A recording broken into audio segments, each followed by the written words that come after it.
for taking the time out of your Sunday, I guess, for me, but I don't know what day it is for you guys. But yeah, thank you to Karim. Thank you for Timothy, Beyond Extent, for inviting me to do this talk. But yeah, today we're going to be covering a masterclass intro to texture authoring and surface aging.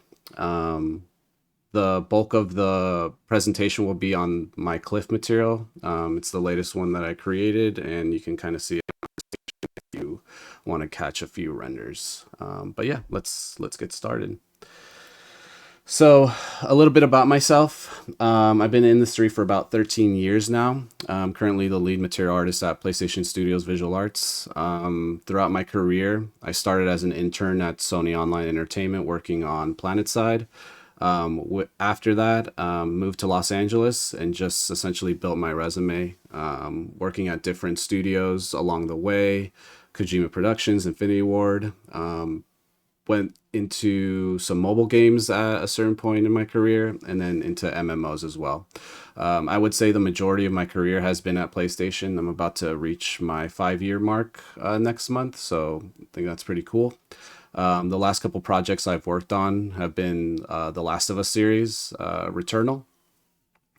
And yeah, you can see the links to reach out to me on the left side here. I make myself pretty available to everyone who needs honestly anything. I tend to answer all the questions I get via LinkedIn, email, or honestly, however there's a way you can reach me, please do so. And then I'll get back to you as like quick as I can. But yeah, I want to stress that I tend to make myself readily available for everyone who needs it, just so I can answer any sort of questions that might arise. Cool. So today's agenda.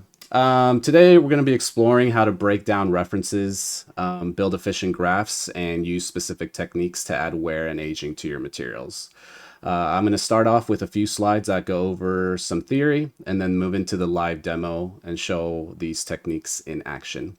Lastly, I'm going to give some final notes along with some resources I use to learn Designer, and we'll open the floor for some Q&A. Here's a few renders of that Cliff material I was talking about. It was the latest one. I think I made it in March, I believe. But yeah, it's on ArtStation. If you go take a look there, there's a few more renders, but these are kind of the prominent ones. The final renders, the wall itself is 20 meters. Ended up using an 8K to stick to my texel density of 512 per meter. And that was tiled around 1.25 just so we can stay with that texel density. But yeah, added a little dude in there for scale. And yeah, I think it turned out pretty cool. It seemed to get a pretty cool reaction. But I'm excited to kind of go over it with you guys behind the scenes a little bit. Cool. So reference breakdown. I would say the large portion of this step is finding the images you need, but it's also looking at some of the surface details and understanding some of those elements as well.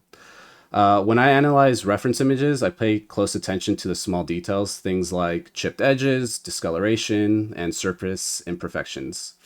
I try to identify elements that are critical to the material's realism, such as the large cracks or even general surface wear and just pitting. The things that I want to replicate one-to-one essentially. However, like not everything needs to be recreated exactly, especially in production. You might tone a lot of these areas, especially if they're getting too noisy or, you know, they're getting too emphasized. And what I mean by this is just knowing when to enhance or simplify details, because it kind of comes into play in the next slide that I'll be going over is the difference between production and personal work. So in production, we're often working under strict technical constraints such as performance budgets in engines. This means I'll need to optimize my materials, making trade-offs between quality and performance. Depending on the workflow of the studio you're at, there might not be a need to add like all these details. The reason being is because if we try to implement all of these unique details in our texture and we start tiling it, you're instinctively going to see the tiling, especially like with such unique elements in this specific texture, like large cracks or again, just very unique elements. That stuff you'll be able to see it tile pretty quickly in production. Another thing to know is like when working in production, like you really have to think about scalability. Is like this specific texture may not like just be used for you or your level, right? A lot of different artists are going to be touching things. A lot of different artists are going to be grabbing your stuff to use on their levels. So you want to make sure that it's almost you're making it unique, but in a way where you can still use it across like all the different levels in a game or something like that, right? If you make it too unique, then you almost like lose the ability of being able to share it with the rest of the team. The other thing to kind of take note about this is, you know, when creating a personal piece like this, to me, it's always a way of learning. Like, if I'm at the studio and I'm creating a material and I get it to a pretty good point and, you know, looks good in game and stuff like that, there might be some learning opportunities where like, you know, maybe I didn't have enough time to really push some particular part because of production deadlines or constraints that I would really like to test out at home. This could lead to just experimenting with, you know, different shapes, different methods of creating things. Maybe there's an opportunity of learning how to actually get quicker at this specific production phase, right? So I would say like those are kind of the key elements when looking at just production versus personal work. It's the ability to have a little bit of freedom with your personal stuff while also thinking about some of the limitations that we have with production. Cool. So once I have my reference broken down, I start thinking about how to translate these aging effects in Designer. For example, I'll start to break down certain elements in my head. What node combinations can I use to achieve this look? Some of it honestly comes from past experience, and some of it is from just experimentation when actually creating this brand new texture, right? I know, like with, you know, past projects, like how to achieve certain looks or how to achieve certain you know, elements within a texture just based off of like learning the library and just knowing your like set of node combinations. So I would say like over the years, just practicing and using it in production, you get better with Designer. So you start learning like really quick node combinations that'll get you, you know, where you need to be as far as like, you know, a certain element or something in the texture or something like that. A few of the most commonly used nodes throughout the process you'll find here, like on the right side, and you'll get a better sense of that once we're in Designer. But you can kind of see I broke down like some of the elements, color coded them of like, okay, you know, I need some straggly, like almost cracks, kind of achieved it here. Directional warps to get some movement in the rock. And then in the red, we have the actual layers for the cliff. So that's where you see that nice layer separation done with bevels and stuff like that. Cool. So my graph structure. I generally follow a modular approach. You tend to hear me say that quite a bit when I organize my graph into key components. I always start with the height and normal first. And I almost treat it like a Photoshop or Substance Painter in the sense that I always want to work in layers. And, you know, in Photoshop and in Painter, you work from top to bottom. I tend to almost say it's the same thing, except we're working from left to right in Designer. So I start with my large forms or, you know, my large shapes on the left side and then slowly work from medium to small shapes all the way as I go to the right side here. The most important aspect when creating like my textures are the height maps. They tend to be the most important out of everything. Just because later on, when you're getting into the final touches like the albedo and roughness, it's going to come full circle because a lot of the elements that you're implementing into your height map you're going to end up using those, whether that be like the mask that you created or even some of the noises that you want to sample to infuse it into your albedo. So just something to note there. Cool. So like I mentioned in the last slide, height is the most important in the, graph construction.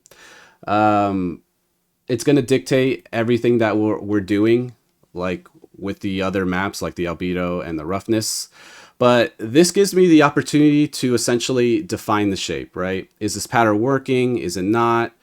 I don't necessarily want to get too ahead of myself. Like, I don't want to start adding all these crazy details. I don't want to start adding all these elements unless I know that the bold shapes and the silhouette are there.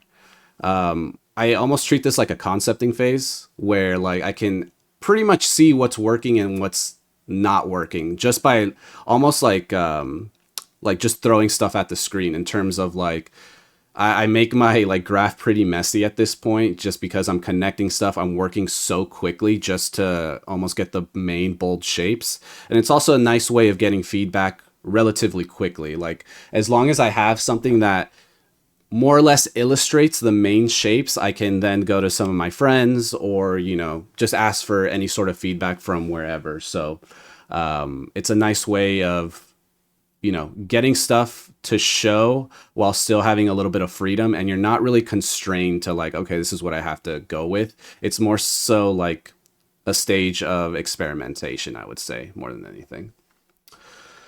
Cool. All right.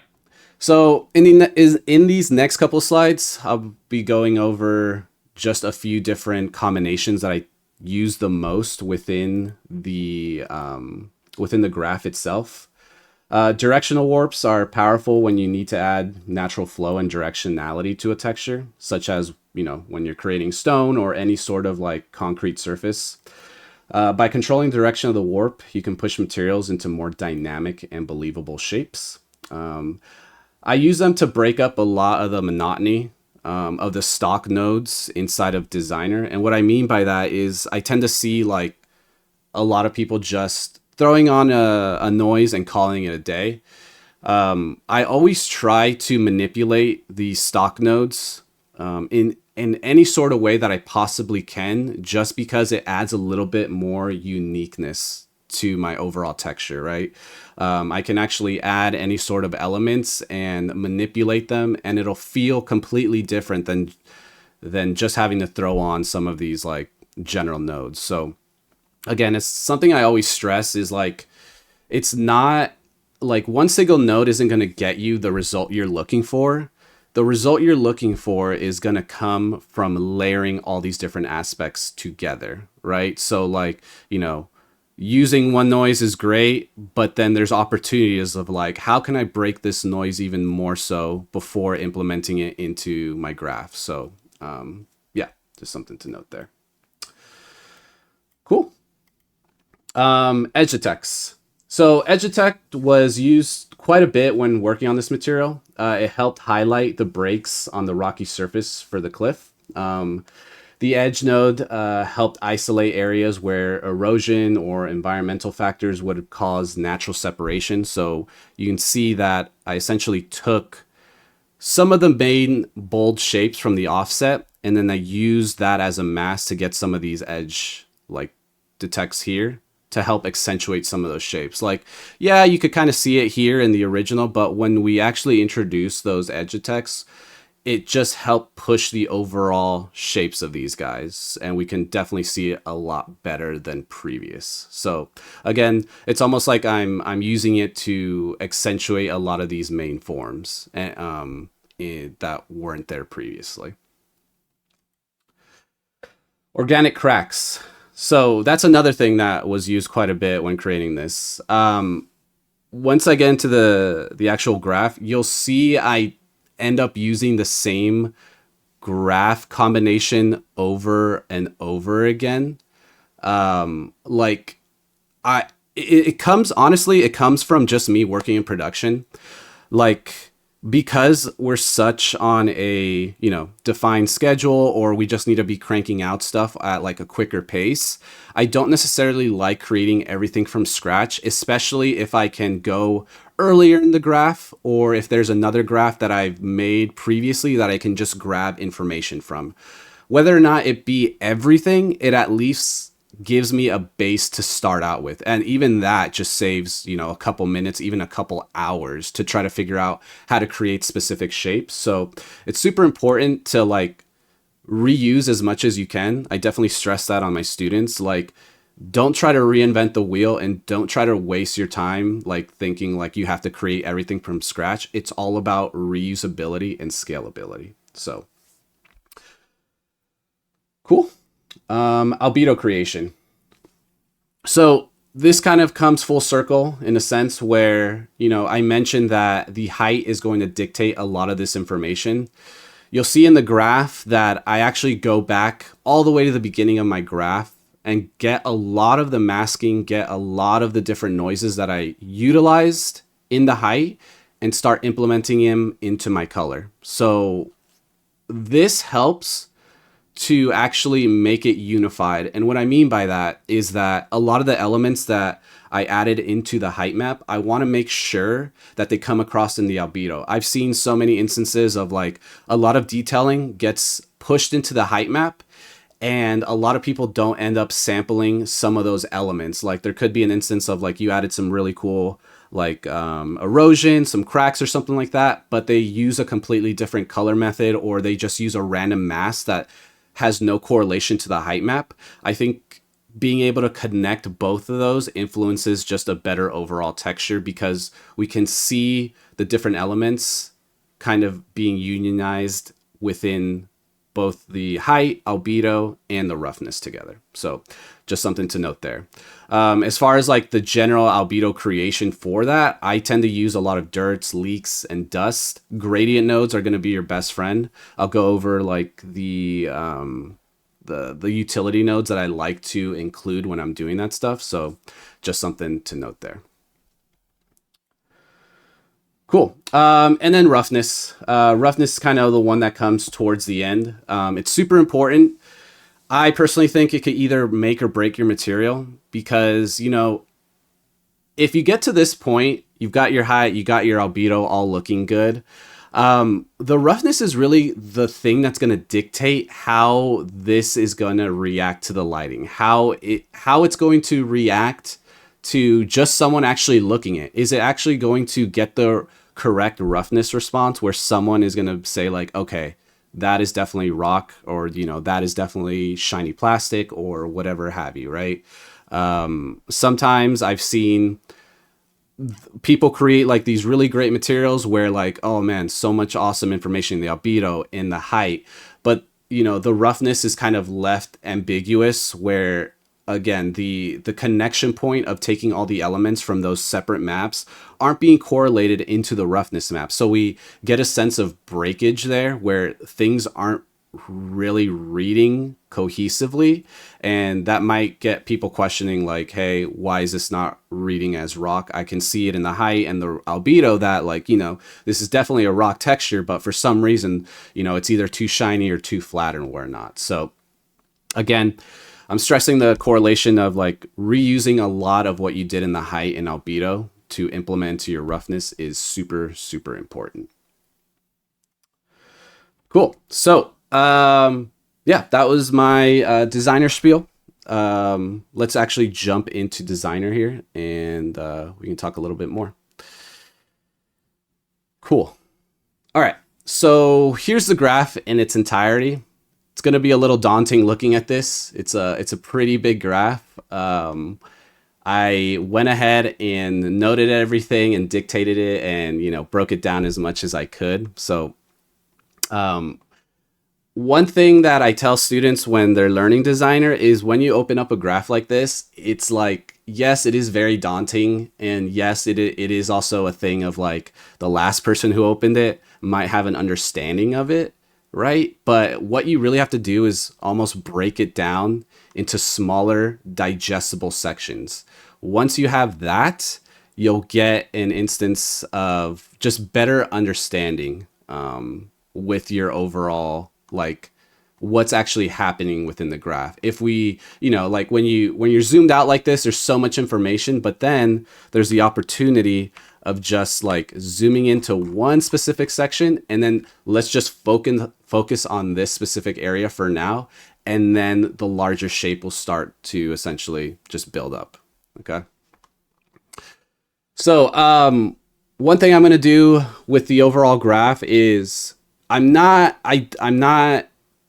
honestly don't really like going through each node and telling you like, oh, I use point blah, blah, blah value on here, and then just telling you what nodes I used. I want to more so bulk up information and tell you my thought process as to why I'm doing certain things. Okay.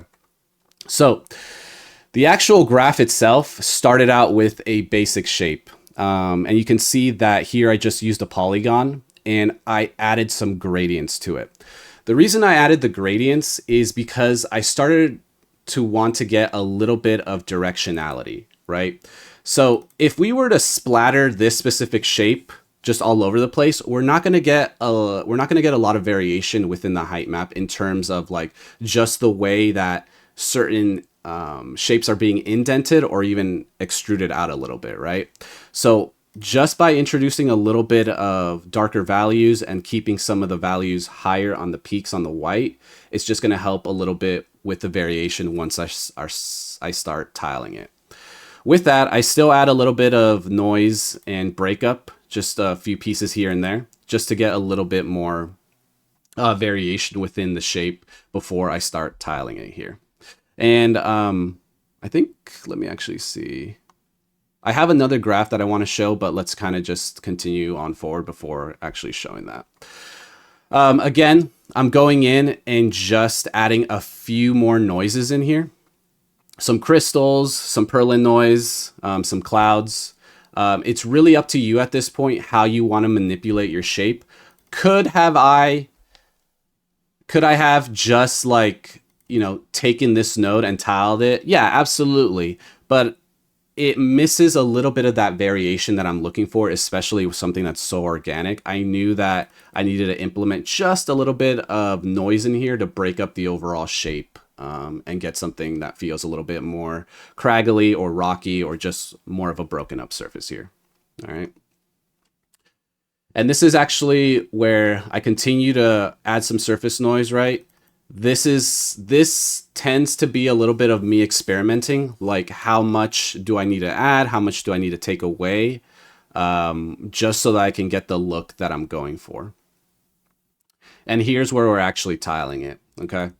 I would say that one thing about tiling your shapes is that a lot of people will try to just implement one shape and call it a day. That might work, honestly. Like it's worked for me a few times, but I feel like the more unique and the more inputs that you plug in, the better result you're going to get, because you're just going to have more unique shapes and more different forms that'll help the tile sampler get different variations. For myself here, honestly, even just rotating the main shape that I used and using that as a separate input will give me some nice variation in here, right? So we can kind of see what we got going on here. If I go into this smaller graph where I've essentially isolated this, I'm just going to right click, view outputs in 3D. You can kind of see what we're getting just based off of that, right? Or actually, if I just plug this in over here, see what we get. Yeah.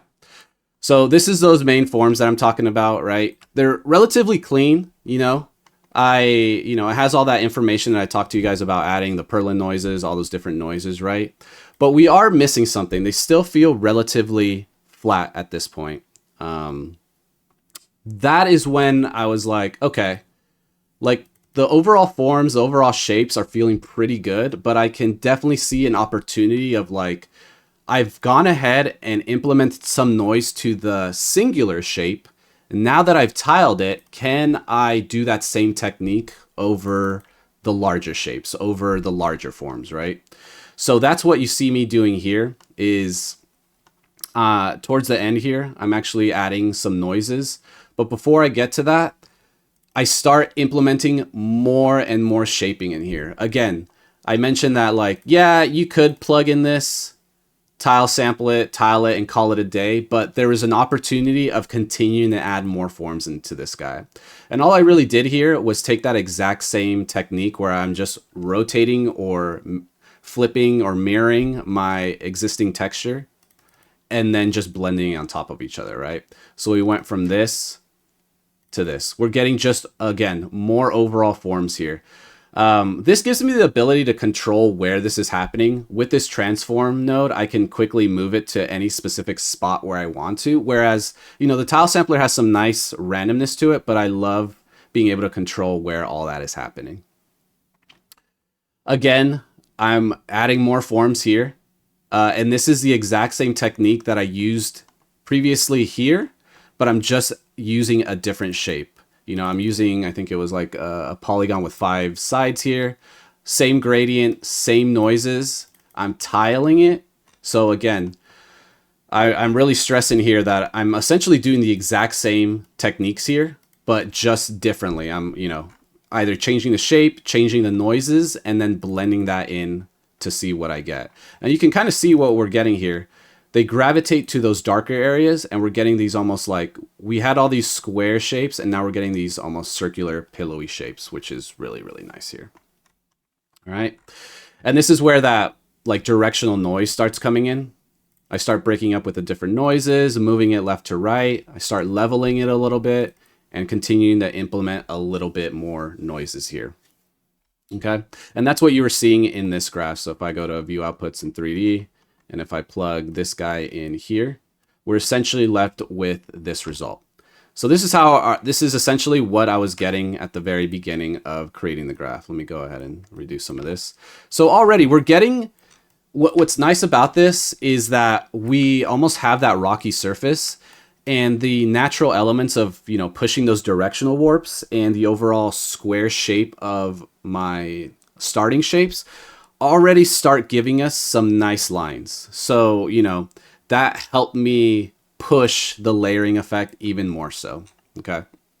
And that's what I'll be talking about next here.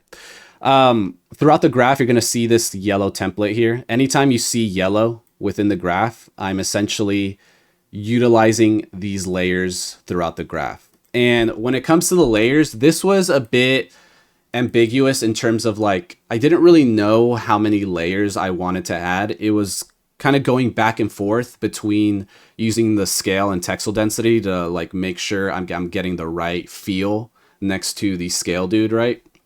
So I would say a lot of these changed over time, just playing around with looking at my reference, looking at the scale and everything.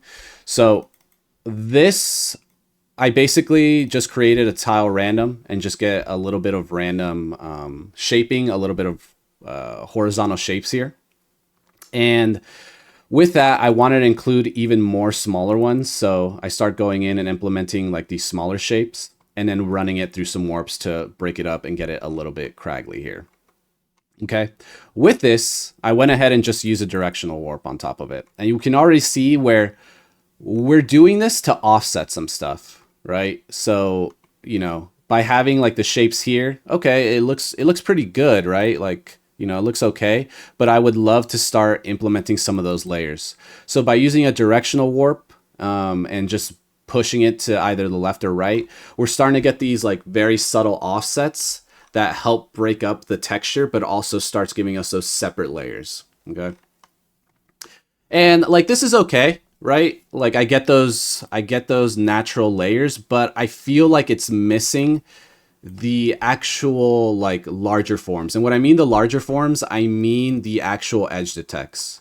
So I essentially take what I had previously, these layers, and I run them through some edge detects to get all these specific lines. I'll then go ahead, blur them, clamp some levels to them, and I'll implement 2 different versions of it. So I have like the nice straight one, I have the nice broken up one, and we can kind of see where we want to break up that hard line. So we start introducing a little bit of like these pockets so it's not perfectly aligned all the way. And then I'm just blending them on top here. I'm softening them very, very slightly here. And then this is where they're really getting, amplified a little bit more, amplifying the edge softness with more variation. And then here is where they're actually getting added. Okay. So what I'm doing in these two earlier stages is I'm not necessarily like, they're not being like added like we are doing in the final where we can distinctly see those. I'm mostly like softening right before that actual implementation. So if we kind of go from here to here, it's super, super subtle. Like I'm at 0.07. So you're probably not going to see a lot of what's going on here. You can kind of see it down here. I'm essentially softening it to get ready to implement. I felt like if I soften those edges a little bit, we're going to get a little bit more contour. We're going to get a little bit more form than if we just went straight and just threw these in by default. So again, softening, almost like pre-softening before you're actually implementing the shapes here. Okay. And with that, like they were okay, right? Like we're starting to get the forms. We have the layers, we have the edges there, but is there any way that I can amplify this? So what I ended up doing was I took those edge detects and I ran them through a non-uniform blur. This is a great way to essentially soften and curve something. I tend to use this quite a bit when I'm making pipes or something like that. So a great like kind of example here is like, if I were to take like this just square shape and if I ran a non-uniform blur to it and just import it into both sections, you can kind of see what happens where we start getting this gradation and it start giving us that nice like almost tube feel, right? So essentially what I'm doing there is I took all those layers and I'm introducing a nice almost bump to it. I've included these normal maps in here to illustrate what is going on. A lot of these forms are pretty good. We have the bevels in here. They're feeling flat. But by introducing that nice, like almost pillowy, we honestly get just a little bit more form factor. We went from this to this. So now we're getting just overall better visualization of what's going on here. Cool. I wanted to add smaller layer edge variation. So we went from this and then we went into here. This is super, super subtle. Like we have the large forms here, but if we just zoom in very, very subtly, you can kind of see I have these smaller forms here. And what I basically wanted was like, I like that these like main shapes that I'm using are what I would call the large forms, but I still wanted to add a little bit variation on these larger planes, right? Like I didn't want to have a huge like layer without introducing just a little bit more breakup there. So that's why I decided to mask it out with my original layers mask that we were using previously. You can kind of see I'm just sampling all the way from these guys and just utilizing that as a mask to then tell it, hey, I only want just a little bit of addition of these smaller layers on a few different layers to break it up even more so. Looking at my reference, if I jump into this image here, I'll notice that the surface has a little bit of like these indentations, like these really interesting pitting. And I thought that was really cool. And I was like, how can I implement that into the texture? And so what I ended up doing was I basically just took a thorn shape, multi-directional warped it to get just a higher peak at the center.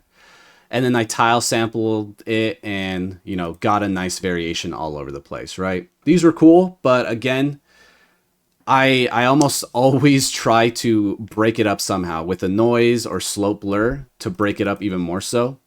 Like if I go into this multi-directional warp here, we went from having this to just breaking up this slightly here. Now, one thing that you'll see me using quite a bit throughout the process is I like offsetting almost all the additions I add to the texture because of all the different layers, and I wanted to almost make all the layers feel unique in a sense. So what you'll end up seeing me do is, sure, I'll create the noise that I overlay on top of the texture, but I'm constantly offsetting it per the different layers on the texture. So, because this is a layered rock, I didn't want a lot of the detail to be unique across multiple layers. I didn't just want it to feel like, hey, it's sitting on top and a lot of these elements are kind of just like following each other. I actually wanted to feel like they're breaking from each other. I wanted to feel I wanted to make them feel a little bit separate. So that's where, again, you see me grabbing those layers from earlier on, like all the way down here again. And I'm just essentially using a directional warp, and that pushes everything left or right in a random order. And then introducing some slope blur and slope blur again to just break up those shapes, and then implementing it into the texture. So already we're getting these like nice little pitting. Here, I didn't want it, again, I didn't want it all over the place, just a few specific sections. So that's why I isolated it with my mask on a few different layers here. Okay.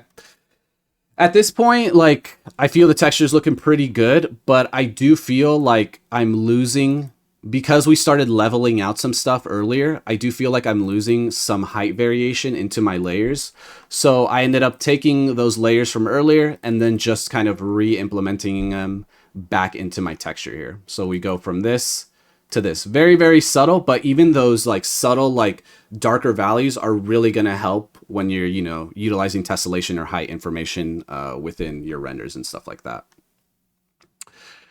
Cool. Height variation via layer, adding gradients. Okay. So one thing, you know, it's cool to add these different values, right? Like you can, you know, the darker values are going to go in, the lighter values are going to push out. But there's also this opportunity for me to, is there any way that I can take these flat faces of the layered rock and almost angle them or indent them a little bit? Like maybe I wanted like one of these top peaks to stay that flat, but what if it was like, instead of it being uniform, like pushed in or out, I wanted a gradation where it starts angling the rock a little bit. And that's where the shadows came in pretty clutch. It gave us a nice area of like, hey, you know, the white is going to stay as is, but then the black is just going to slowly start falling off. I blurred that a little bit and then implemented it into the texture as well. So we went from having this to this. So just a little bit of, you know, more variation with that. What you can kind of see happening here, like if I pick a value here, the overall top value stayed pretty much the same, so it was kind of still flat, but then it starts angling down and we get a nice almost slant onto one of these layers, which is gives us a little bit more variation there. Super subtle high frequency noise. I don't necessarily like doing this really early on, but as I was working and I was progressing and, you know, checking Marmoset and checking, you know, my renders, I wanted to kind of almost test out like, hey, what is this going to look like eventually? So I put like 0.02, just a clouds, ran it through a bunch of directional warps and slope blurs just to get a random noise here. And then, you know, subtracted it just to get a little bit more high frequency in there. Cool. The vertical cracks, and if you guys remember, I had some almost like really directional carving into one of these layers. This section I almost like to refer back to as what's the word? As reusability, because I'm essentially taking, like if we kind of compare what I'm doing here, and if I go all the way back, I'm essentially taking the exact same shapes and the exact same forms and just utilizing them a little bit differently. Like I'm using the same, if you guys remember, I'm taking the shape, I'm doing a gradation, so we get like, you know, a nice variation in the heights. I then start implementing new noises. I'm not using the same ones that I did previously. I'm getting more directionality, and then I'm splattering it completely different. So instead of using a tile sampler, I also love using a splatter circular grayscale. This will give me a completely different shape than what I would get with a tile sampler. And a great way to illustrate this is if I go into my reusability, view outputs in 3D, you can kind of see that same shape that we used earlier on the graph that gave us our main forms. I ran that stuff with different noises, a different tiler, and it gave me an completely different look. Like even if even this itself, I could probably start creating like a completely different cliff texture if I wanted to. It just has so many different forms here. But I thought that was a great way to introduce those almost vertical cuts, because we start getting the vertical like directionality. But, you know, it looks kind of weird, right? It feels very rocky. So let's start breaking this up a little bit with some noises. So I'm just going to go back, view outputs in 3D. And the multi-directional warp is the one that's going to really start infusing these like noises and like these shapes, right? We start getting them a little bit more organic. We start getting a little bit more variation there. We went from having something that's super, super like angular and harsh to something that's kind of very, very loose and organic here. And once again, I do the same thing because I want this effect to be almost unique to each layer. I'll do a directional warp and shift those all over the place. And you can already see we're starting to get some nice values here all over the place. I'll then clamp that because I don't want it all over the place. And by clamping it, it's just going to choose a few pockets here and there to actually be able to blend into my texture. You can kind of see what's happening here. We're getting these all nice and blended into this section, which is really, really nice. Cool. General cracks. This is a completely different way of creating cracks than you'll see in the next slide here. But what I'm doing is I make a grid, black and white scales here, just so that I change the different values of all these squares because I know the edge detect is going to pick up all those different values. The way the edge detect works is that it looks at the different values to then tell you like, hey, there's a shift in color here, so we got to put an edge there essentially. So I wanted to just angle it a little bit, run it through some directional warps, you know, some more noises, and then finally introduce that edge detect. I thought it was a little harsh here. So I'll introduce that non-uniform blur to give it that nice pillowy effect. Ran it through a bevel to just isolate those. And then again, start my usual process of just breaking it up as much as I can. I'll start introducing some noises to break this up. And again, I'm constantly offsetting this stuff because I want each layer to feel very, very unique. Warping it as much as I can, and another warp for good measure, and then just adding it on top. This actually like gives us a lot of nice variation here. We went from just this to this. Very, very subtle. I'm doing like 0.99. This is kind of like a different segue, but one thing to note is like, if you look at my graphs, I'm doing stuff at like probably 0.1 to like 1. I'm honestly never going above 1 or anything with these like, or honestly, sorry. I'm doing things like super like small. It's either like 0.1 to like 0.5 or something like that. I never really use like a full opacity because it just starts exaggerating the shapes too early on. And what I like to do is layer things in a fashion. So an example is like, you could throw on a noise at a full opacity, right? At an opacity of 1 and just throw it on your texture. Or you could break up those opacities in quarters, right? So like maybe I want to throw on 4 different noises and throw it on 0.25, 0.25, 0.25, 0.25, right? So 4 different noises at different opacities are just going to give you a little bit more variation than if you just set one noise at full opacity. So I'm trying to find interesting ways of breaking up that noise and that level to throw in my texture and give it a little bit more variation in there. Cool. So cracks. This top portion here is more or less what I end up using the entire graph. I'll end up copying this whole section and either removing, manipulating, adding different variations of this specific node network here. It's a pretty simple network. I'm just using a tile sampler to distance to get like my overall shape, doing edge detects, but this is where the like interesting stuff starts happening. The shapes are nice, they're large, and I like them, but I want a way to actually start introducing smaller cracks. So it's like, hey, I have these larger forms, can I break them off even more so? So what I end up doing is I take a flood fill, I'll run it through some noise to introduce like a little bit of variation, and then I'll clamp that. And what this will do is it actually starts breaking up the shape based on the noise that I just infused. So if you can kind of see the noise here, and I clamp that, it'll start creating that mask, right? So what I can do with that is I can edge detect this guy. And what the edge detect will do is like, it tries to essentially fill in those empty gaps, right? And right now it kind of looks weird. It's like, okay, I'm not really sure how to even use this.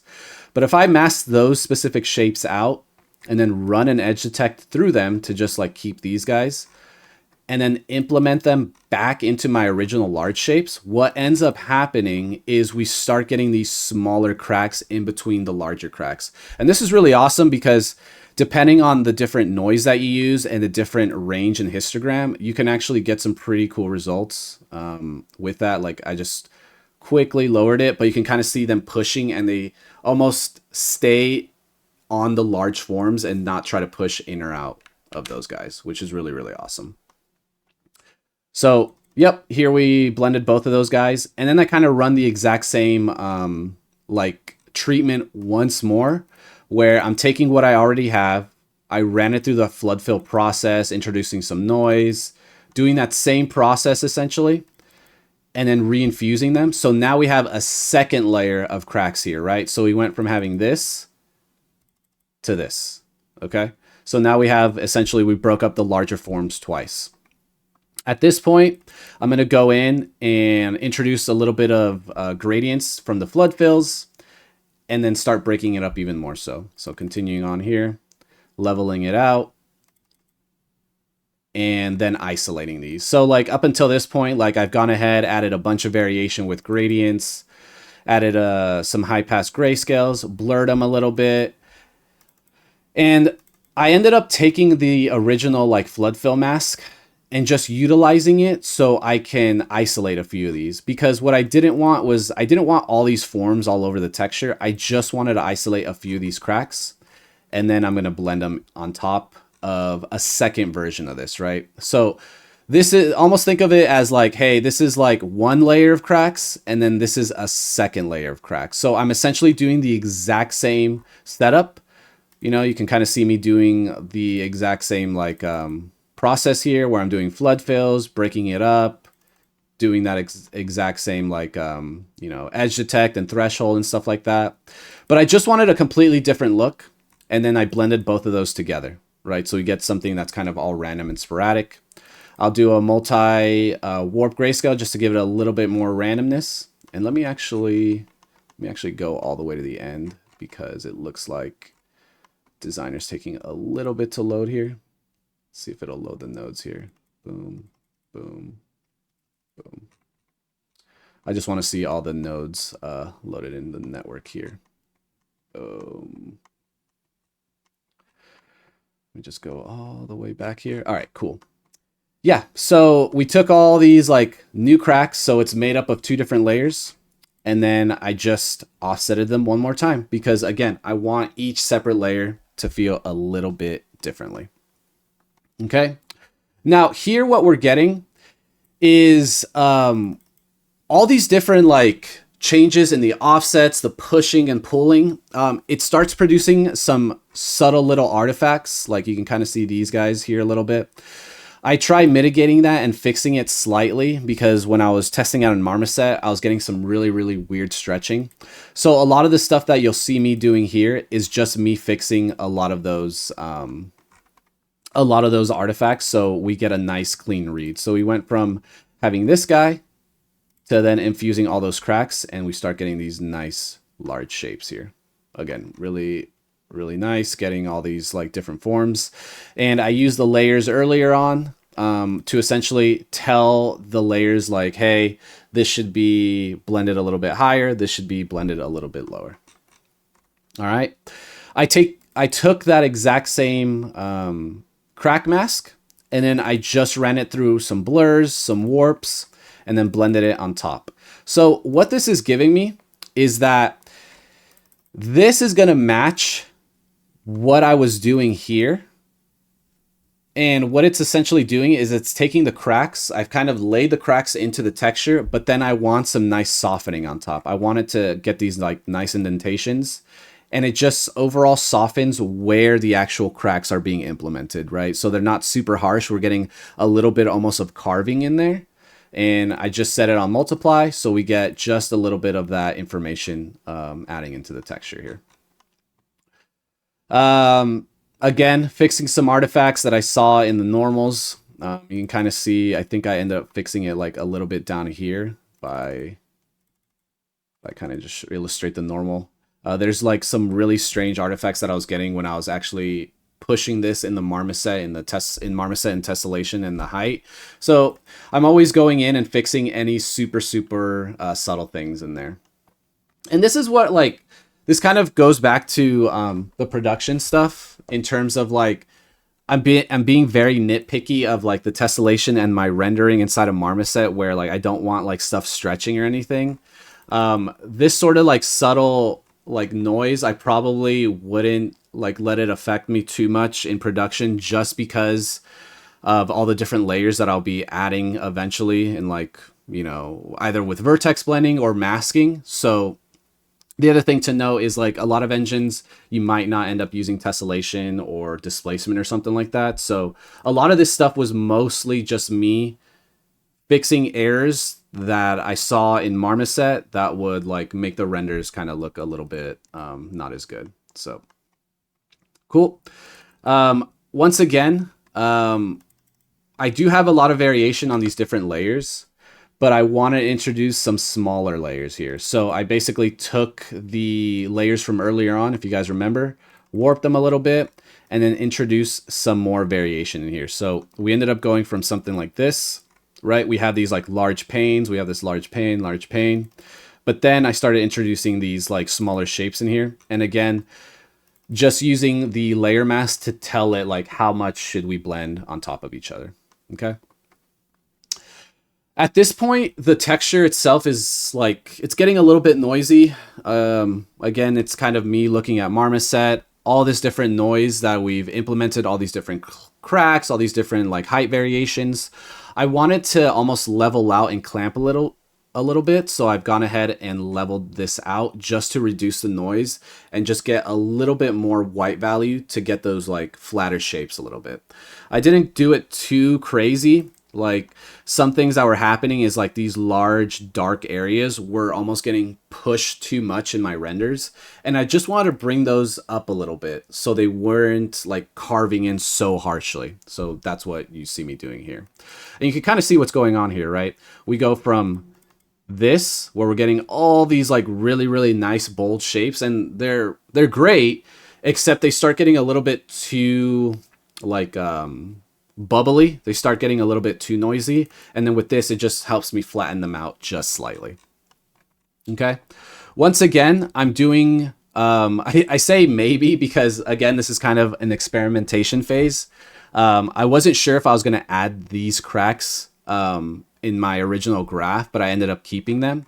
But same sort of process here. If you can kind of see, I'm using like the tile sampler, the distance node, everything that I just went over in these two layers. I essentially did the exact same thing with all the flood fills, the noises, the breaking up, the warping, like you can kind of see it. But these are like the large forms. Like if you remember, let's take a look at what I ended up from here, right? We get these like smaller little bits here. Same kind of idea, but this is like the larger forms that I want like some more exaggeration on the actual texture. Again, here I'm just taking what I ended up with and then just offsetting it to get them on each different layer and then just blending it on top. Very subtle. You know, you can kind of see them everywhere. But what's nice here is that we can definitely see the illustration of what's going on, right? We have the smaller like medium shapes that we had previously on the previous blend of the added cracks, but now I felt like we were missing those larger forms, right? So we had the medium and the small, but I feel like we were missing those like bigger cracks, and that's where those larger forms are coming in. So I decided to just add these after the fact. That's why I ended up calling it maybe, just because I wasn't sure if I wanted to, but in the end, I kept them in just because it gave us a nice silhouette and more breakup on the surface. All right. The unique crack process, okay? So this section here is this large crack here. Ideally, you probably wouldn't add something as unique as this in a production setting, because if I were to tile this left and right multiple times, all you're gonna see is that large crack over and over and over again. And because this texture was so unique, I was like, I wanna add a little bit more character just to the overall renders and just something cool to like look at. I do the exact same process. Once again, you see me doing like, the flood fills, breaking it up, using that like mask selection to introduce some of those smaller cracks, right? But the only thing that's different here is that I was very particular on like how I wanted the shape to be. So if you notice at the very beginning here, I use this shape into the mask map input because what this helps me do is that it helps isolate this middle section here. And I knew if I use the mask to pin drop any of these like dots before I turn it into the distance, they're going to start kind of gravitating towards this middle section. And it actually really helped because now if I look at this texture, I have this really, really nice point in the middle that I like. Okay. Now it was up to me to figure out, okay, how can I isolate this crack so then I can actually use it into the texture? All right. So what I ended up doing was I took my original shapes that I created, and this was before like doing all the noises, doing all the flood fills, and I essentially ran it through a flood fill to gradient with a gradient linear. Again, this is almost masking the interior section. So we get something like this, where you see it's a little bit more highlighted in the middle. It's not and it's darker on the edges. I used that to then create a different mask with the distance so I could get rid of those edges, right? And what I'm doing here is I'm just blending both of those together. So what's happening is like, I took that mask to infuse some of those like flood fills and some of those different random values, because once I started adding some directionality to it to just push slightly offset it a little bit. And if we come down to here, level it a little bit as well, directional warp just to kind of crack that crack even more so, because now this section has a large crack and then this section has a large crack, right? But where the masking comes in is, again, I took that exact same mask that I was using and I just use a gradient to then isolate this specific section, okay? Once I had that selection isolated, ran it through some warps, did a blur here, and then you can kind of see, let me see, where is it at? Yeah, there it is. So this certain mask here is actually coming from this guy. So what I ended up doing was, if you guys remember when I was doing all those like flood fills and to almost isolate that middle section here, I just ran it through a levels. It's not the cleanest mask, which I really didn't mind because I was going to add a directional warp to it to break it up even more so. And I thought the fact that it was so organic, it actually just helps blending it in a little bit, because it's like not perfectly uniform across the surface. It actually gives us like some areas of like, hey, it's almost like falling off a little bit. It's not completely, I would say like planar to the actual surface. We're just getting some nice fall off with these gradients. Okay. I broke the blend into two separate sections because I wanted to control each little area, right? So you can see here, this is just adding this almost section here, but then this one is adding this top area here, right? And then lastly, I just use I used that mask earlier with a non-uniform blend, and then introducing some more height variation, clamping some values here, okay? And what's happening here is that we went from having this where like both sides were pretty high up on the height values, and then this guy was kind of darker.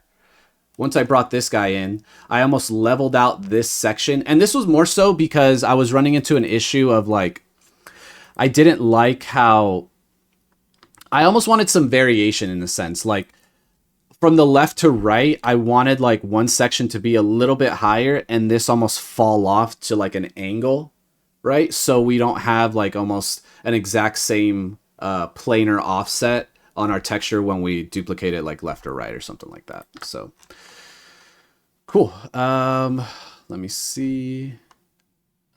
Demo illustration.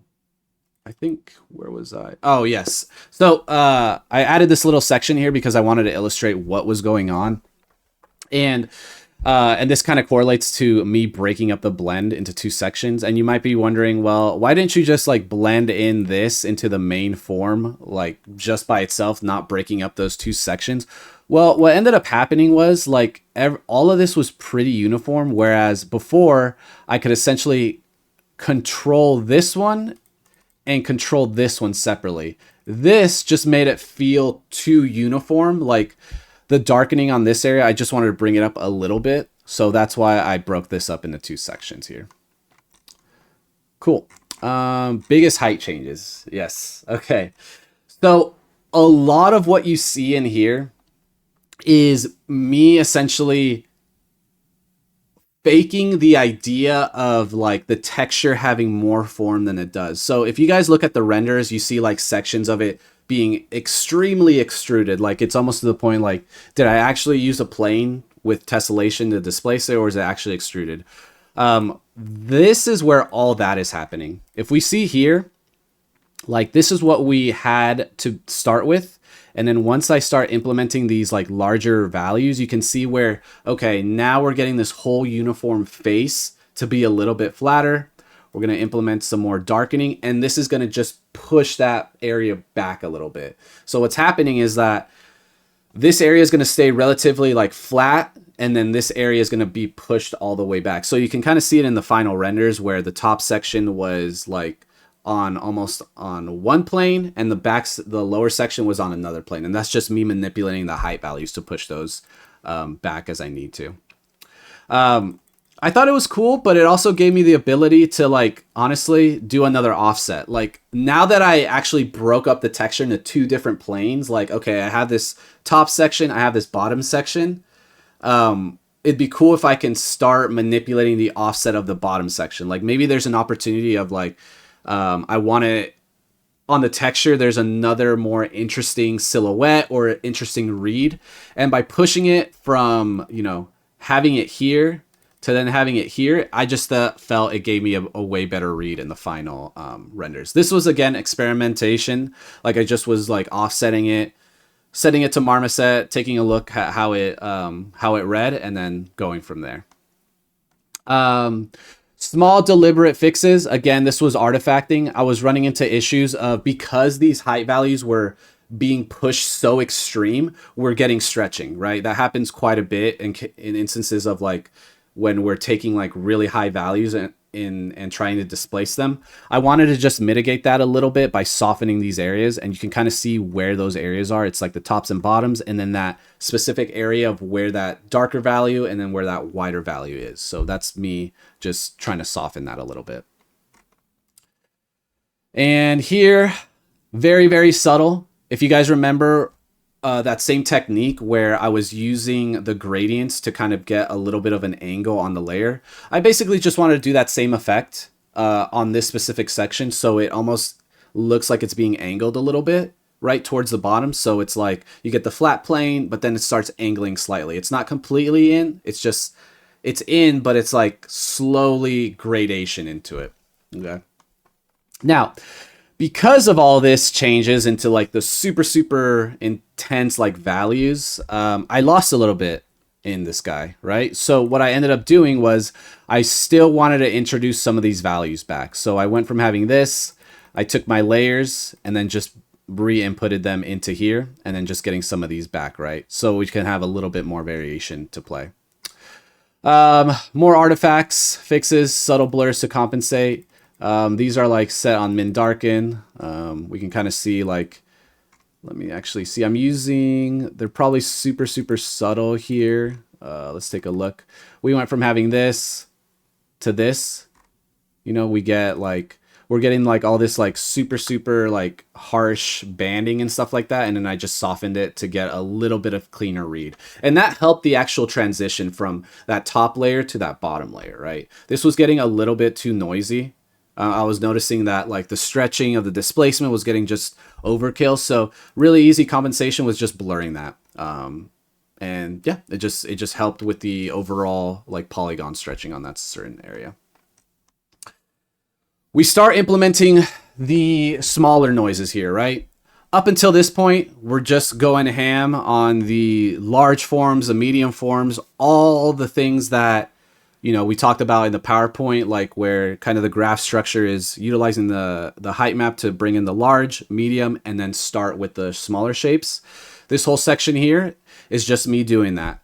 I'm essentially using some of the same techniques that we used earlier. I'm taking shapes, I'm running them through clouds, I'm running them through different noises, tiling them to get just these random generic noise masks, and then blending them in at very low opacities. Again, I'm using low opacities because I'm doing this in almost a layered fashion, right? I'm not doing it all entirely in one go. I want to have different noises that'll give me more variation in the texture. This again kind of correlates back to like, you're not going to get a lot of variation by just trying to put one noise into a whole texture. You really got to break it up into smaller increments and then layering it in that sort of fashion. Back into here, kind of the similar, I was feeling the similar way of like, I did lose some of the layers, so I brought these in. I wanted to reintroduce some of those bevels that we had lost, right? So we went from having this, right? And they're still there, right? But I still wanted to exaggerate them and kind of bring them back to what they were at the very beginning of the graph. So that's me just reintroducing this old mask that I took from the very beginning and then just, you know, blending it on top here. Some more noises. I started getting a little bit more unique with them. And what I mean by that is like the layers themselves, like because we're offsetting everything so often and just the way that the rock is being like pushed and pulled into each other, I thought it would be really nice to add some directionality noise to kind of help tie in that a little bit. So again, super, super subtle. I'm doing this at 0.008. And then finally, another high frequency noise, just a simple moisture noise, and then blending it on top at a 0.3. And again, more noise. So these things you probably aren't seeing because they're so low values, but in the normal map and once we get into the color, you'll definitely start seeing them. Now these sections are kind of interesting because I wanted some uniqueness on some specific layers, right? So what I'm doing here is these 3 layers, I want them to feel a little bit different.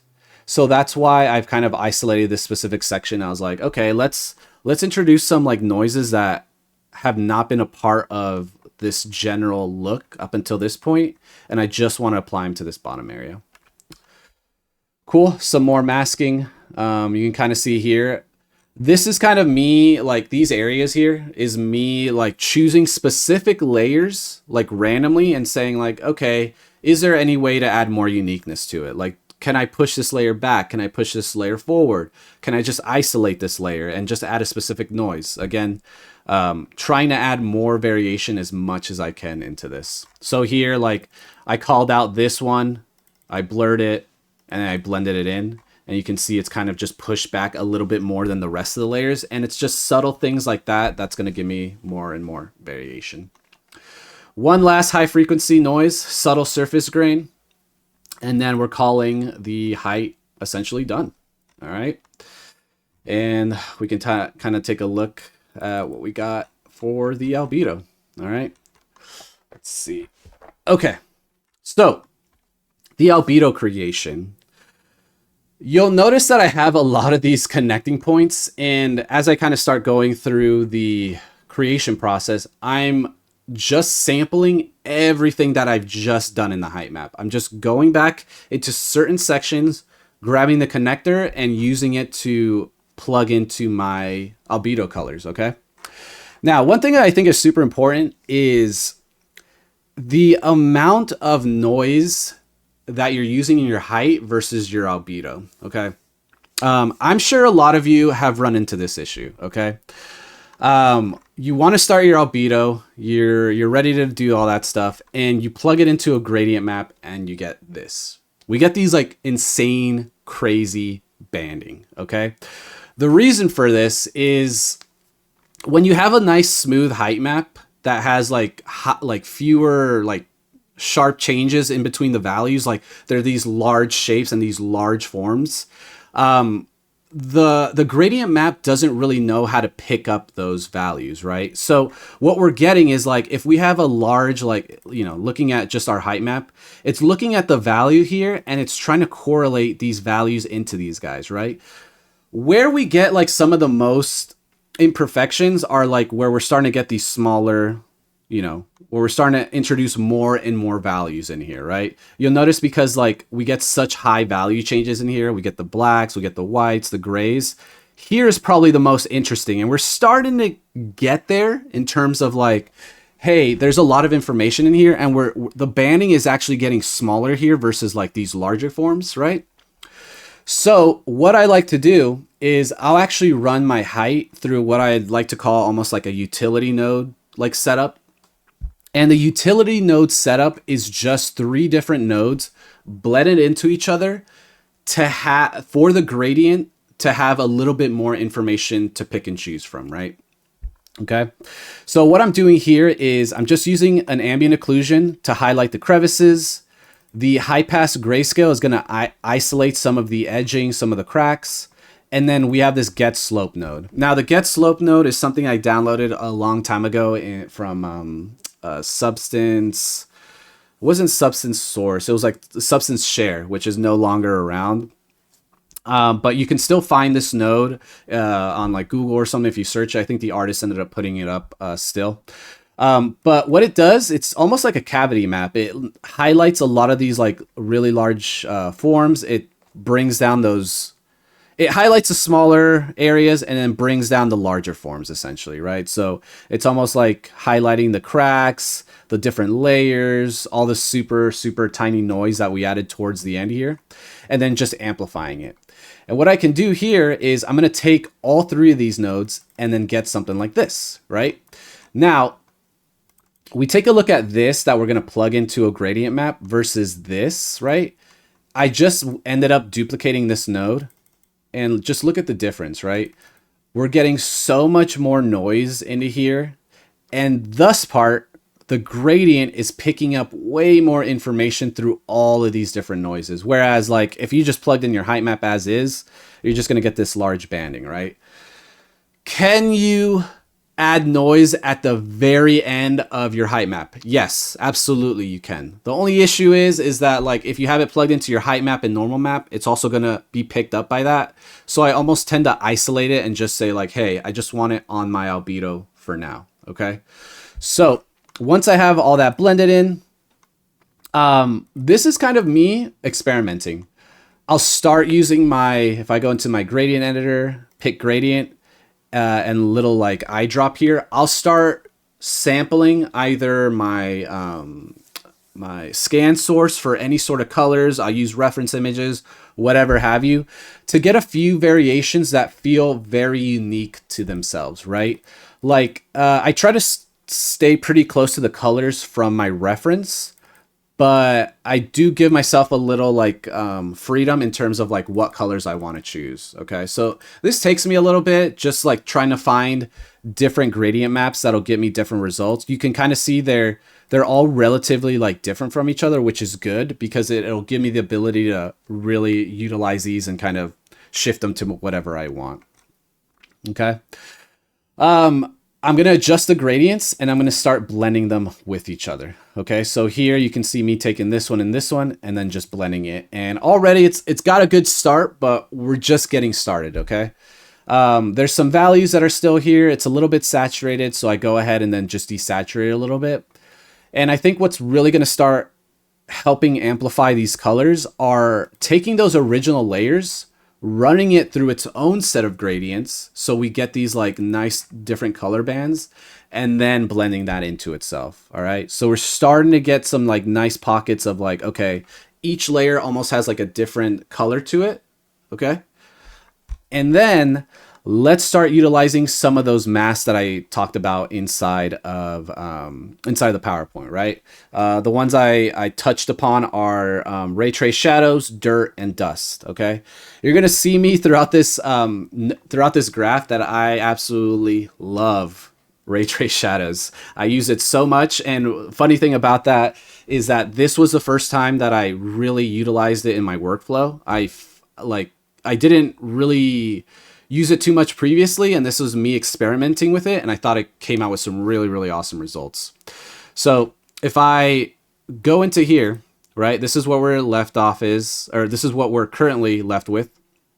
I took one of those original gradients, I just ran it through an HSL, brined it up, And then I use a ray trace shadows to get these really, really nice, like, just color splotches all over the place, right?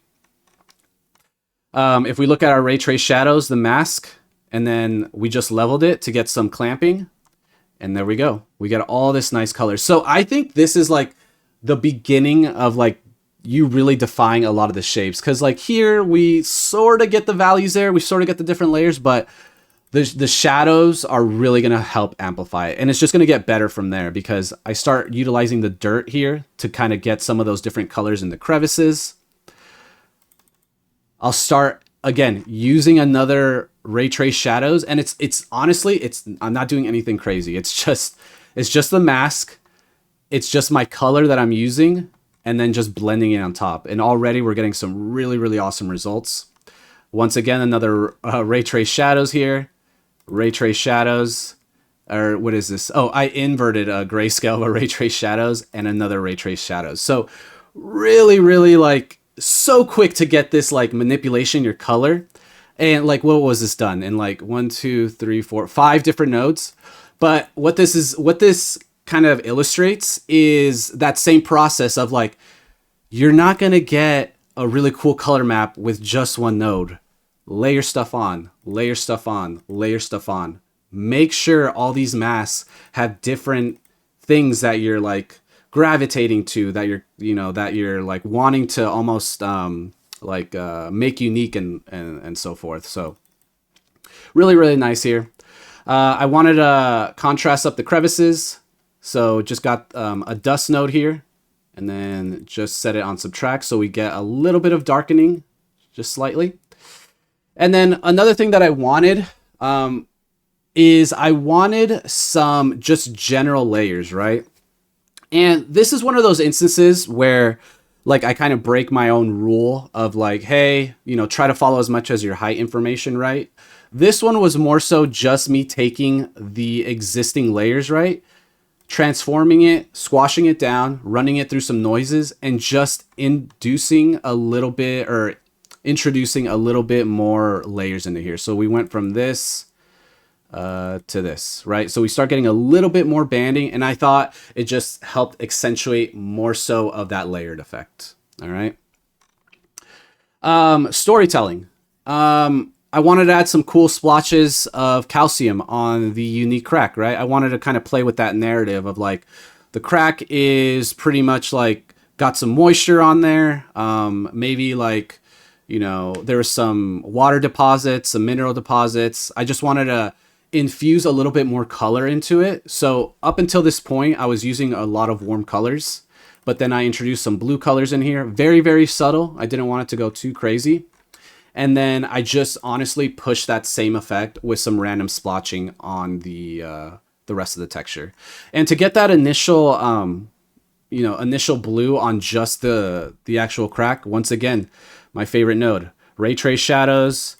I then blended it with the new stridation that I had. I leveled it and then just plugged it in here. Cool. Random splotches. Just use some overall mass. I offsetted them, and that's where we're getting these like little mineral deposits here and there on the tops of the layers. The way I got it just sit on the tops of the layers was I took that original edge detect from very, very early on the graph. I did a non-uniform blur, but I toned down the blades and turned off the asymmetry. So now we start getting this like streaking on the mask. I inverted it, and then now we get this like nice almost streaking mask, right? It's kind of a nice way to get just some overall drips or whatnot. I blended it with a general mask, and now with that streaking and the mask combined, we just get a little bit of directionality to it, okay? And then just me blending it, offsetting it, and then introducing into here, okay? Introducing some green values, okay? Here at the bottom, and again, this is kind of correlates back to the renders. I wanted to add as much variation. You can kind of see this certain section was a little bit different. There was a reference image where there's a few different layers that just felt so different from the rest of the rock that I thought was really, really cool. So I went ahead and I was like, okay, what kind of things can I add to it, make it just feel a little bit more unique? And it was just a little bit of just greenery here And I ended up using, once again, I think it was the ray trace shadows clamped up super harsh, and then just isolating it with my clamp cropping area here to just manipulate this bottom section and call it a day. In the final renders, we have that top area and we have the bottom area, right? Well, because the bottom area is kind of encased and pushed back, I thought it'd be cool to add a little bit of just streaking here. And I kind of did that same process that I was using with this guy. You know, I basically isolated some of those, edges.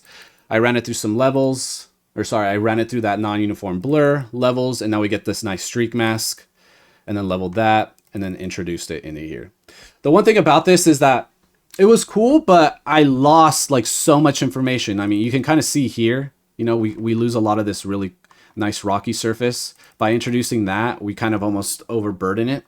So I wanted to reintroduce some of that lost color from the streaks. And I basically just used a dust and then blended a random mask and then just introduce some of those pockets here. And all this is like, again, I'm taking my original color here and then I just amplified like super saturated and then got some nice oranges in here. So the bottom layer is a little bit more saturated, which again, just helps push the overall variation there. Another one of those instances where I'm like, okay, let's try to amplify something in the albedo that isn't part of the height map. Random streaking. I wanted just overall like streaking across all the albedo. I basically used a grunge mask that had some directionality to it, blended a few of those together, offsetted it, and then just blended it on top of each other. So we went from having this to this.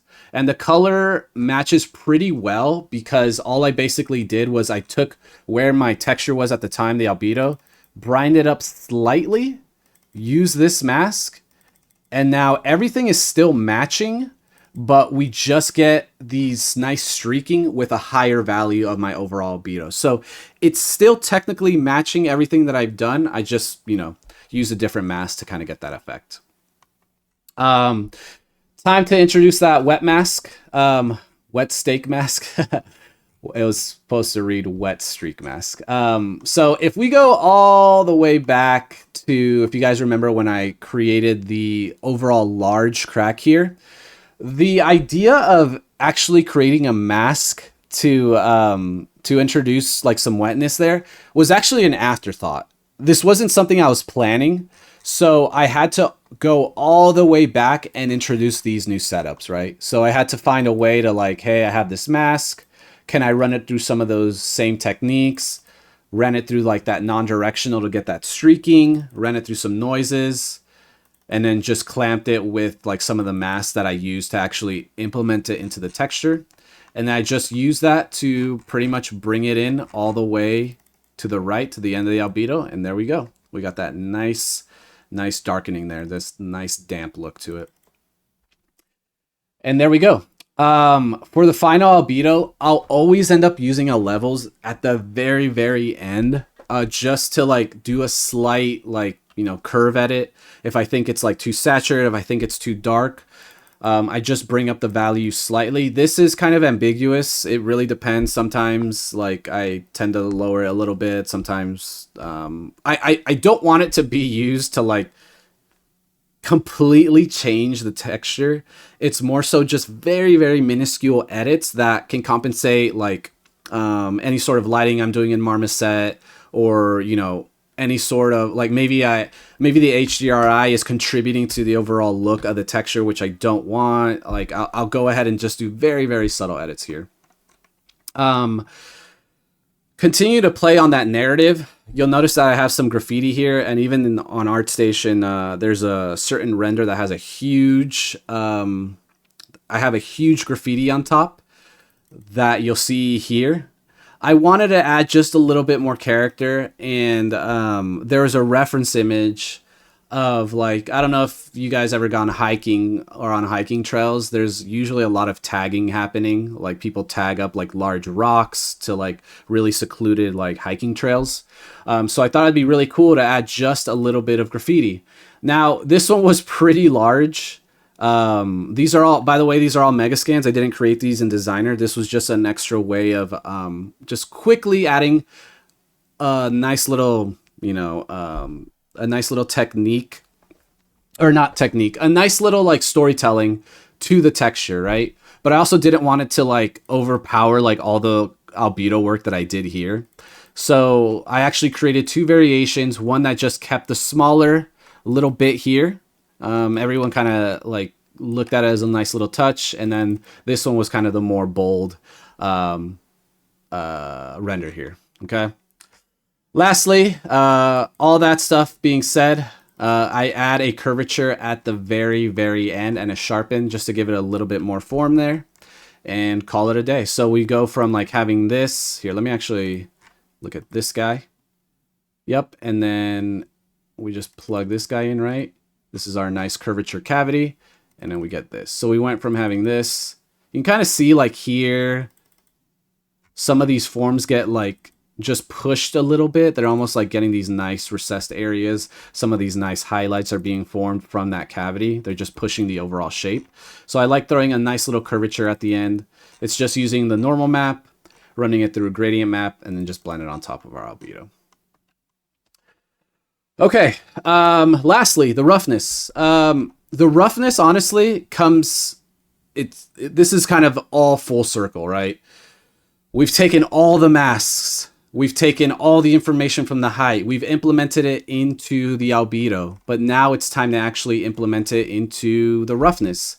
So for me, the roughness, it's because I've taken the time to make sure I've made all the masks from the height. I've taken the time to create very distinct like masks for the albedo as well.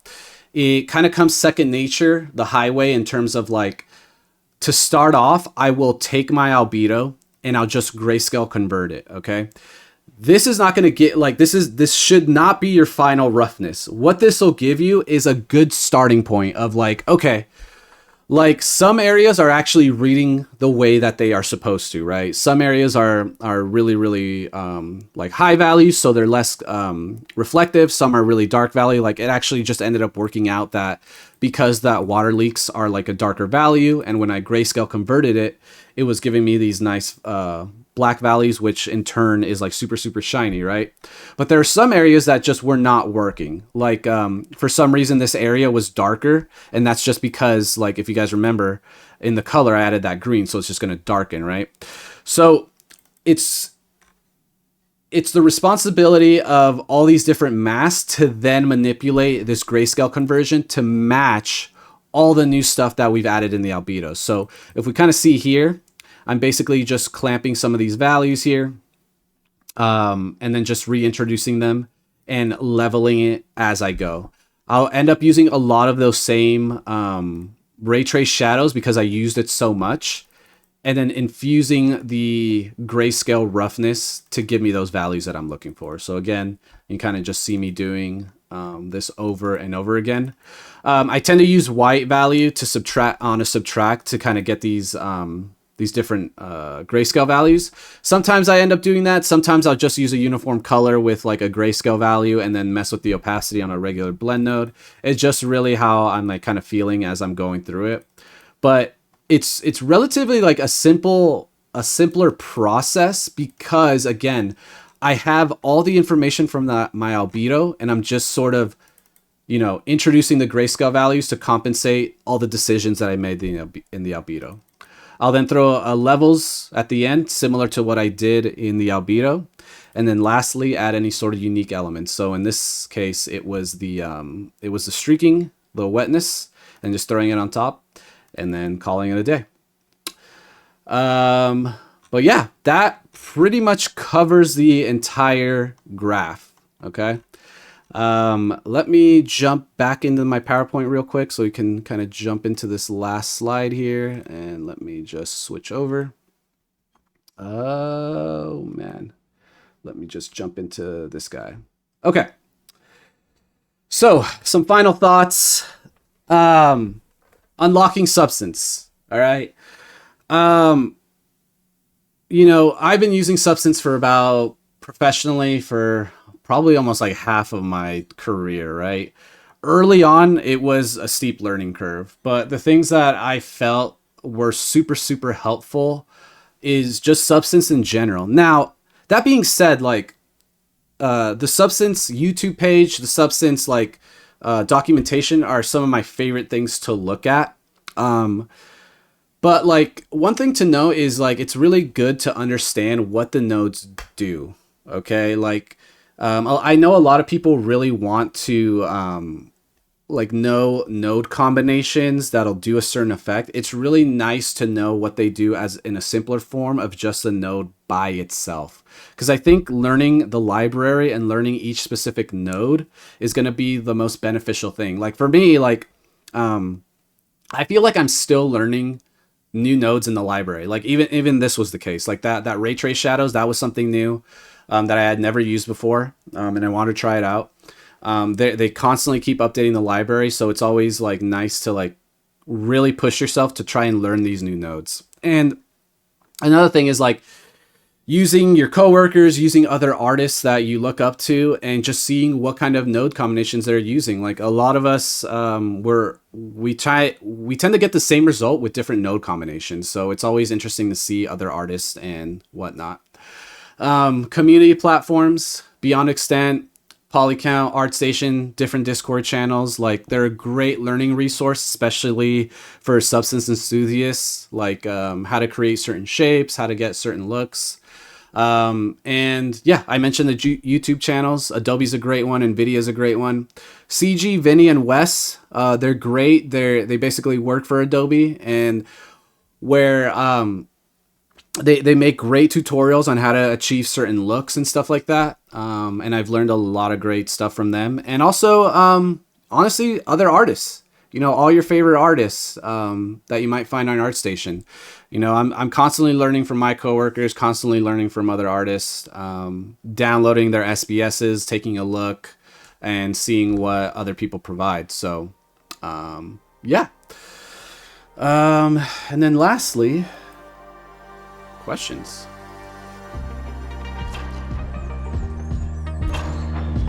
Thank you so much, Javier Perez, for your time and sharing this awesome workshop with us. These workshops are only possible with the support of our lovely community, and I want to thank each and every one of them for making it a thriving place for learning and growth, especially those who are subscribed to the workshop access tier. If you want to join these artists and level up your own environment art skills, then please head on over to beyondextent.com, where you can become a member yourself, where we offer weekly work reviews, a 250-page book full of tips, portfolio reviews, and much more. All of the links can be found in the description down below. So stay creative, and I hope to see you there.